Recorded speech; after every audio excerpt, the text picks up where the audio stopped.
My name's Daniel Mercer. I'm 45, live in Denver, and until last week, I thought I had a pretty average suburban life. Married 17 years to Rachel, 42, and we have a 16-year-old daughter named Lila. House in a nice neighborhood. 2 cars in the driveway, family photos on the mantle. You know the image. Stability, trust, routine. All of that shattered last Tuesday. If you love my videos, let me know in the comments below. I'm always happy to read them. And now, back to the story. I had a client cancel on me last minute. Some emergency with his kid. Normally, I work out of my office downtown, but with the cancellation, I decided to head home and finish the day from there. I didn't tell Rachel I was coming home early. Why would I? We're not exactly in the honeymoon phase anymore, and we don't do the whole text me your every move thing after nearly 2 decades. It was 1:30 p.m. when I pulled into the garage and came through the side entrance. The house seemed quiet, like I expected. Rachel usually goes to her bar class on Tuesdays, and Lila should have been at school. But then I heard voices. Teen girl voices, coming from the kitchen. I was halfway to saying, "Hey girls," when I heard my name. "My dad is such a clueless idiot," Lila was saying, followed by laughter. "Mom's been pulling money out of his accounts for years for her shopping addiction. He has no idea." My feet froze. My hand dropped from the doorknob. I stood there behind the hallway wall like some ghost, listening to my own daughter laugh about how gullible I am. They kept going. Lila explaining that Rachel had a system, little transfers from our joint account into her personal one. Like $200 here, $350 there. It's genius, really. He never notices. And she's got like 3 credit cards in his name, maxed, all of them. More laughter. I couldn't move, couldn't breathe. My vision tunneled like I was about to pass out. My own kid, my baby girl, calling me a fool to a group of her friends like it was some inside joke. I backed away quietly, heart racing, stomach churning, and returned to my home office in a daze. I didn't say a word, didn't confront anyone. Just sat in front of my laptop, screen on, brain off. They left after about an hour, probably off to the mall to continue the joke. Once the house was empty, I opened up our joint account. The blood drained from my face. It was all there. Years. Years of small transfers, dozens a month, patterns I'd missed because I wasn't looking. I handled the mortgage, the utilities, the car payments. Rachel always took care of groceries, household expenses, personal purchases. We had joint accounts, yes, but also separate ones for spending money. It was supposed to be a partnership, mutual trust. What a joke. And the credit cards? I found 3 accounts I didn't even know existed, all in my name. Each maxed out at $15,000. Then came the cash withdrawals. Random ATM hits, money gone, no trace of where or why. It didn't take long to realize we weren't talking about a few $1,000s. We were talking 6 figures. I sat there until nearly 8 p.m., stewing, scrolling through years of theft, piecing together a betrayal that had been unfolding under my nose for over a decade. That night, Rachel made chicken marsala, her Tuesday special. Lila complained about her geometry class. I ate in silence, watching these two people who'd gutted me like I was the fool in their play. I said nothing, smiled, nodded. I played my part.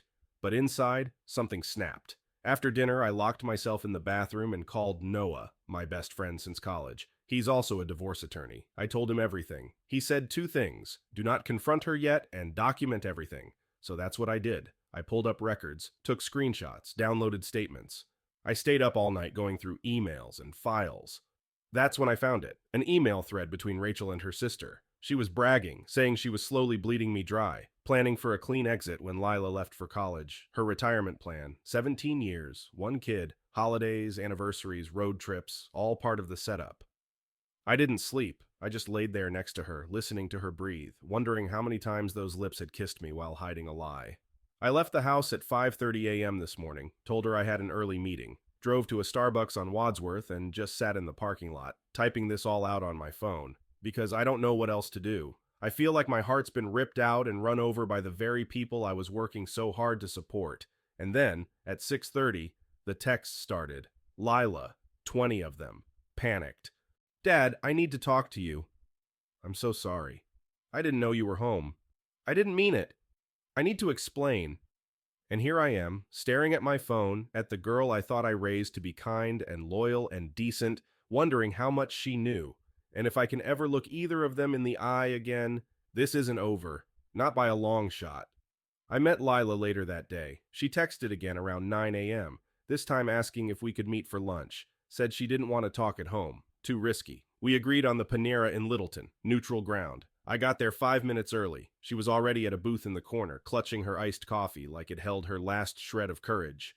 Hoodie on, hair in a messy bun, no makeup. She looked like she hadn't slept either. I sat down, and before I could even say a word, she started crying. Not quiet, dignified tears. This was full-on ugly crying. Shoulders shaking, nose running, people at the next table glancing over, kind of crying. "Dad, I'm so sorry," she said between sobs. "I didn't mean it like that, I swear. I didn't know you were home. I wasn't trying to hurt you." I just sat there, stunned, watching my daughter fall apart in front of me, trying to process the layers: anger, pain, disbelief, shame, love. "You said your mom's been taking money for years," I finally managed. "That I had no idea, that I'm an idiot." She sniffled hard, wiped her face with a napkin. "I didn't know it was that bad. I didn't know how much. I thought she was just borrowing. That you knew. She always said you were terrible with money, that she had to clean things up after you, that it was better if you didn't worry about it."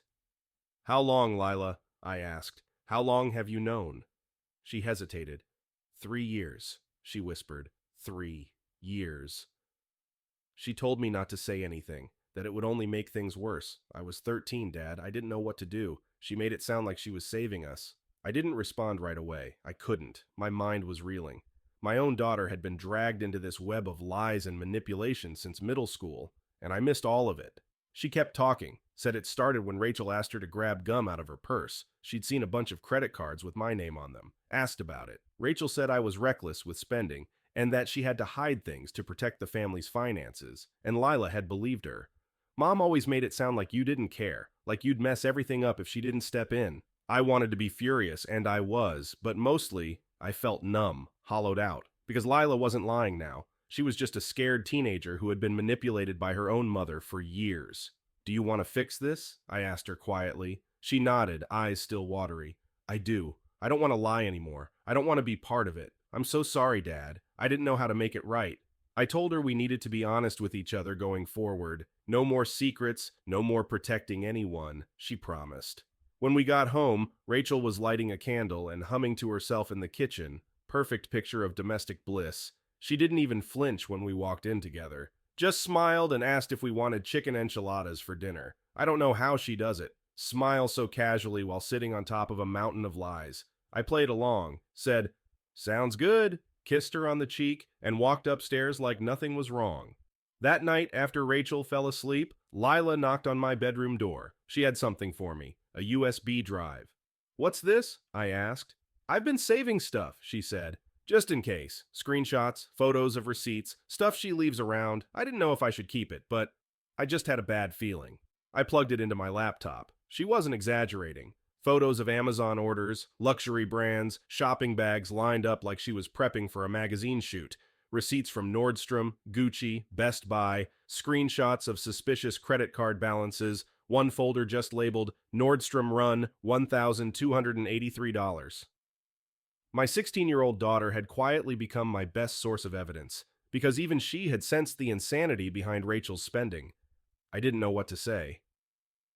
"Do you hate me?"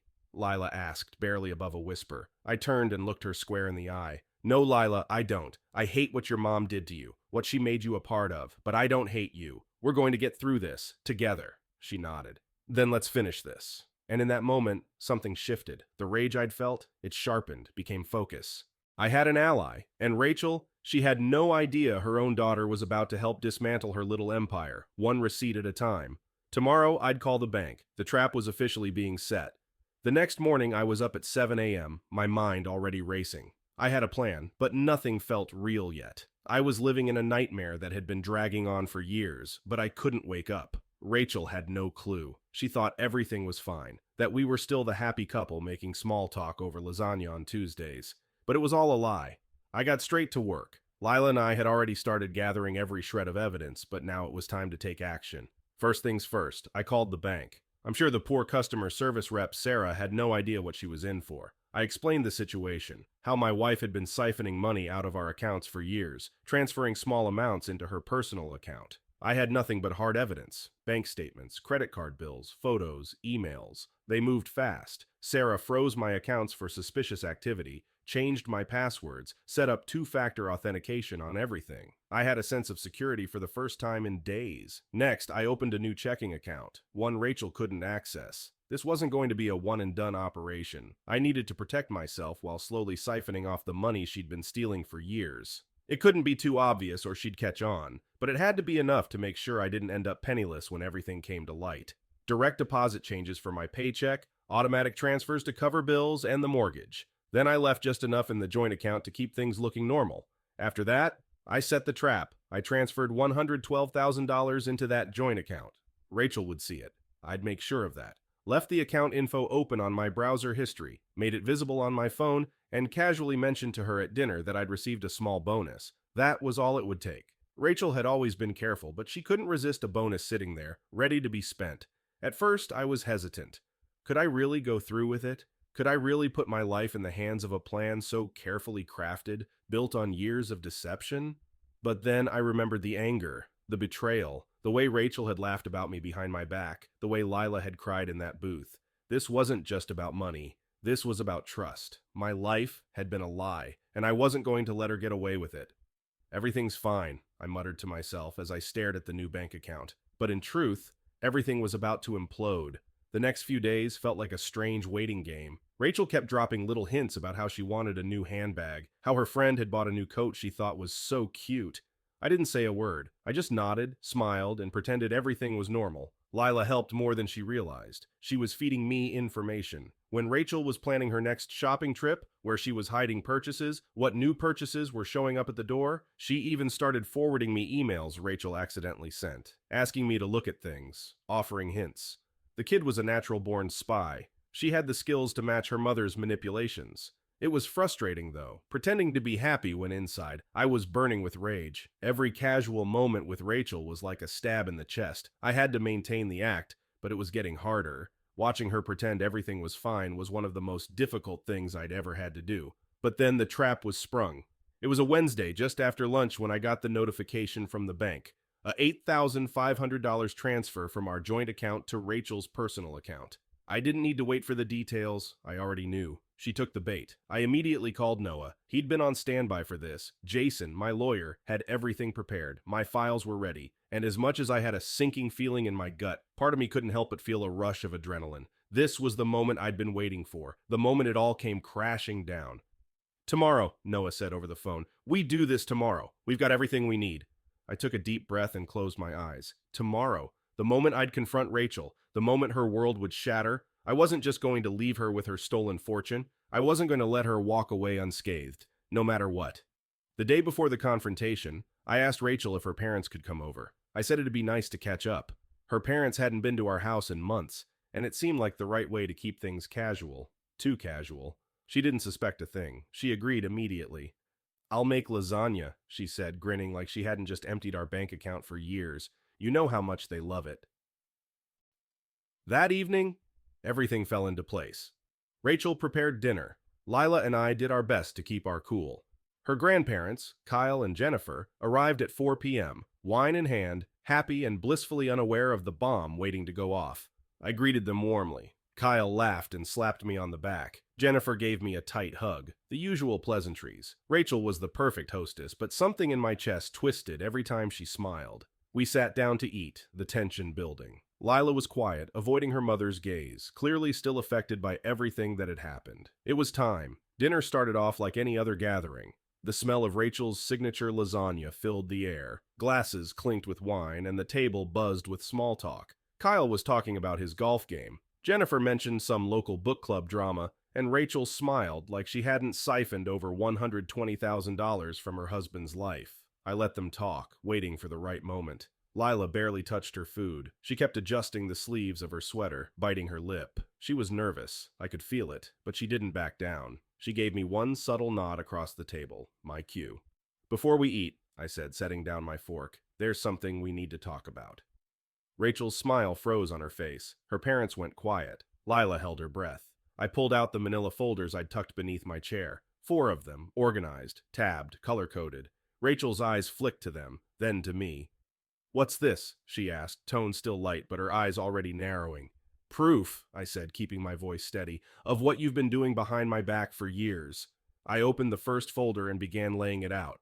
Bank statements, credit card bills, unauthorized transfers, all of it mapped out, annotated, organized by date. I watched her parents' expressions shift as they took in the numbers. $73,458 in joint account transfers, $47,235 in credit card debt, over $120,000 in total.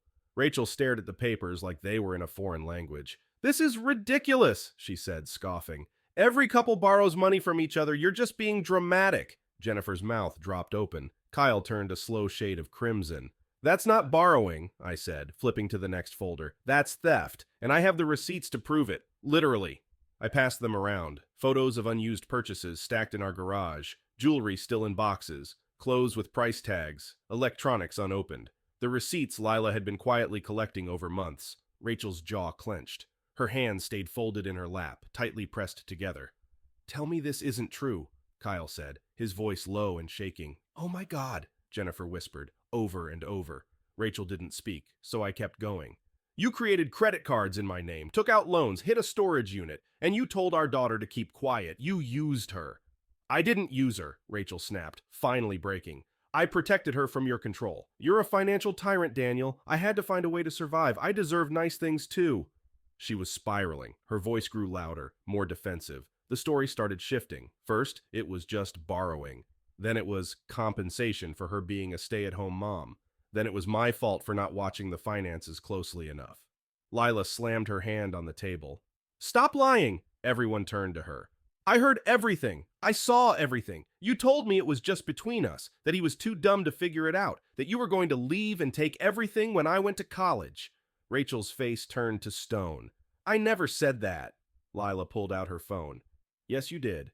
She hit play. And there it was, Rachel's voice, clear as day. A voice memo Lila had secretly recorded just 3 days earlier. Rachel talking to her sister on speakerphone, discussing the stash of emergency cash at her brother Travis's house, talking about her exit strategy, how she was biding her time until she could cash out and disappear when I was most vulnerable. It played for over a minute. Rachel lunged across the table. Kyle was faster. He stood, blocking her path. His chair crashed to the floor behind him. "You sit down, Rachel," he growled. "Now!"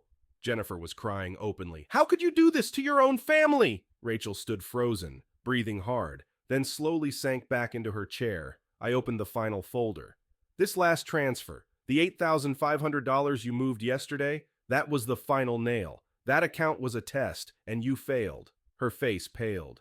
"You moved the money without asking, and now you don't have access to any of it. I've secured everything. I've consulted a lawyer, and every step you've taken, every purchase, every lie is documented. You're done, Rachel." She stood up slowly, trembling with rage. "You think you've won? I'll get what I deserve in the divorce. You'll see. You can't just cut me off."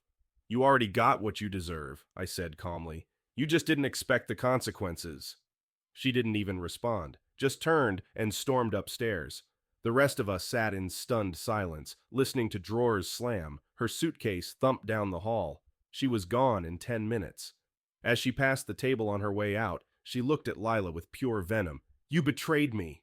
"No," Lila said, holding her ground. "You betrayed us." Rachel slammed the door behind her. And just like that, the con was over. The masks were off. The family dinner turned tribunal was complete. I turned to Jennifer and Kyle. They were still stunned, apologetic, broken.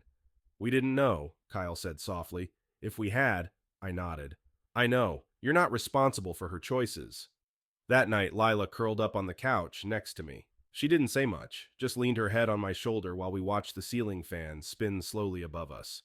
There were still legal battles ahead, still emotional wreckage to sort through. But the war had officially begun, and I was finally fighting back. The house was quiet after Rachel left, eerily so. No humming while she cooked. No dramatic sighs from across the living room, just the silence of a war zone after the explosion, with debris still settling. Kyle and Jennifer stayed a while that night. They sat at the kitchen table, shocked and mortified. Jennifer apologized again and again, in tears. Kyle offered to pay me back. His exact words were, "Whatever she took, I'll make it right." That was hard to hear. Kind, but unnecessary. I told him what I meant at dinner still stood. "You're not responsible for the way your daughter turned out." He nodded, eyes heavy, as if he'd already been thinking it himself for years. When they finally left, I locked the door behind them and changed the locks. Jason assured me that, given the circumstances and the pending legal action, it was within my rights in our state. I didn't want to risk Rachel coming back in the middle of the night to take more, or worse. The next few days blurred together. Rachel sent a flurry of texts, some furious, others pleading. One said she was staying with her sister in Boulder. Another demanded to see Lila. Then came the accusations. I'd manipulated our daughter. I was abusive. I was ruining everything. Her tone shifted every few hours, but I ignored them all. Every message went straight to a folder, forwarded to Jason, evidence. Lila and I sat down that weekend to talk about what came next. I gave her the option, stay with me, or spend time with her mom. Her answer was immediate. I'm not going back to her. I don't even know who she is anymore. I didn't say it, but I felt the same way. We started taking steps toward a new life. I emptied the storage unit she'd hidden. Turns out it wasn't just shopping bags. There were literal tubs filled with unopened tech, duplicate luxury purses, jewelry in velvet boxes, thousands upon thousands in merchandise. Some things were still returnable. Others went on eBay. The rest, donated to shelters or tossed in the trash. Rachel's brother, Travis, actually showed up one afternoon, completely unexpected. I thought he might be there to defend her, but he surprised me. I didn't know, he said, looking uncomfortable. I thought she was just storing seasonal stuff, but I found a stash of unopened makeup, designer sneakers, even a PlayStation 5 still sealed in the box. I figured you should have it back. He brought 4 boxes with him, easily worth $5,000, maybe more. He didn't stay long, just dropped the stuff and left with a quiet, I'm sorry. Not everyone in her family was rotten, apparently. By the end of the week, the divorce papers were filed. Jason had everything ready, every screenshot, every statement, every transfer. I signed them while Lila sat on the couch, scrolling through colleges and trying to pretend she wasn't watching me out of the corner of her eye. We talked more that night than we had in months. Turns out, Lila had been carrying this guilt for years. Rachel had used her like a pawn, whispering poison in her ear about how I was incompetent with money, that I'd ruin everything, that I didn't care. She made her feel like the two of them were a team, against me. It messed her up more than I realized. She'd started seeing the school counselor before any of this even broke, and after the confrontation, I got her into proper therapy. She didn't resist. She wanted it. Said she wanted to figure out how to not be like her mom. That one hit hard. We started finding a rhythm, the two of us. She cooked dinner one night, burned the pasta, but we laughed. We binge-watched Brooklyn Nine-Nine. She begged me to try a TikTok dance. I looked like a drunk inflatable tube man, but she loved it. We were rebuilding, slowly. She even asked if she could keep something from the storage unit, a silver bracelet she'd always admired. Rachel had worn it twice before shoving it into a drawer. I said yes. It felt symbolic. Lila reclaiming something from the ashes. Meanwhile, Rachel was spiraling. According to Jason, her lawyer had reached out demanding access to funds, which of course she didn't have anymore. When I froze the cards and rerouted the finances, it cut off her cash flow entirely. She tried to sell some of the stolen items, but too much of it was traceable. I wasn't pursuing criminal charges yet, but I was keeping that option open if she pushed too far. And she was pushing. Emails turned into letters. Letters turned into veiled threats. She wanted her share, wanted compensation, claimed she had contributed just as much to our family's success. She even said the purchases were investments in her mental health. My lawyer nearly laughed out loud at that one. Every week that passed, I felt lighter. Not because I wasn't hurt, God, I was, but because the fog was clearing. I could see the manipulation now. I could see the pattern. She'd built a fantasy life with my money and blamed me every time the cracks started to show. She never planned to stop. She just thought I'd never wake up. But I had, and the game was over. 2 months have passed since the night everything came crashing down. The divorce proceedings are officially in motion. Jason tells me it's going as smoothly as possible, considering the mess Rachel created. Thanks to the documentation, the forensic-level paper trail, and the sheer volume of evidence, she doesn't have much leverage left. Her lawyer is trying to negotiate, claiming she contributed emotionally to the household and is owed a portion of assets. But my team isn't letting a single fraudulent dollar slide. Rachel's been forced to move in permanently with her sister in Boulder. I heard through Travis that she's taken up selling her luxury handbags online, trying to scrape together cash. She can't touch my accounts. She has no access to the credit cards. Her little empire of lies has crumbled. She still sends the occasional text. Sometimes it's angry, venomous, demanding. Other times it's desperate, begging for just one conversation, promising that things don't have to end this way. I haven't responded to a single one.